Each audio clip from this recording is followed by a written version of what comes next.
Hello, kids. I hope you all are staying safely at home.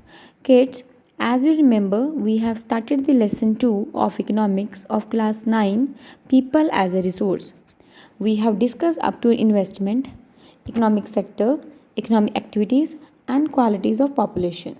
And today we'll do our last topic, that is unemployment. Let's move to the topic. Unemployment is said to be exist when people who are willing to do work at the going wages but cannot find a job. The workforce people counted from 15 years to 59 years old. In India, we have employment in two areas, like in rural and urban areas, but their nature is different from each other. In rural area, it is of two types, seasonal and disguised, and in urban area, we have educated unemployment. Let's move to first seasonal unemployment.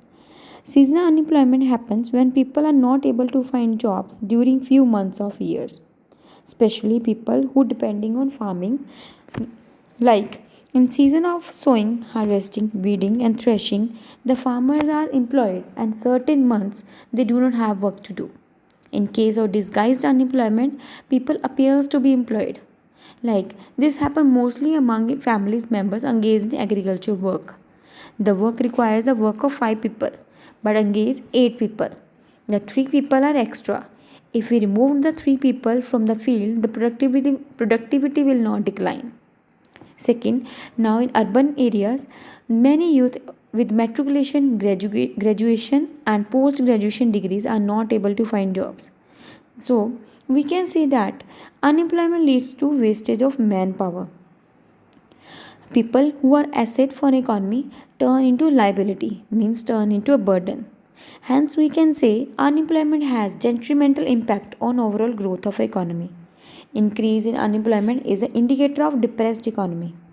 In case of India, unemployment rate is very low because a large number of people represented with low income are coming as employed.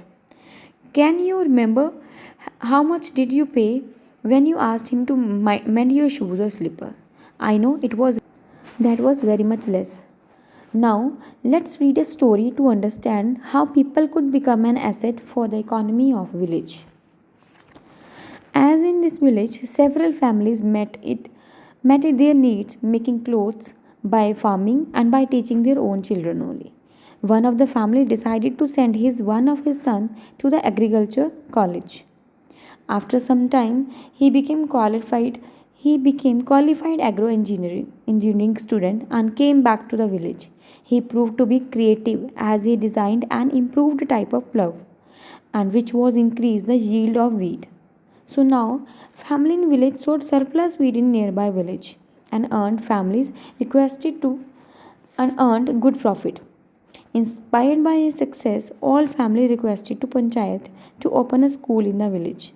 Now Panchayat opened a new school and appointed a new teacher from the nearby town. After some time, one of the families gave training to his daughter tailoring. She started stitching clothes and start earnings. These all changes were the beginning of the prosperity, which formerly had no job opportunities, which formerly had no job opportunities in the beginning, now had many, like teacher, tailor, agro engineer, and many more. So, through this story, it is clear that how investment in education and medical health raising the level of human capital. So, with this story, we can going to end up the chapter, which is very much clear that how we, with the help of investment in education and medical health, we can change the human as an asset, not a liability. Thank you.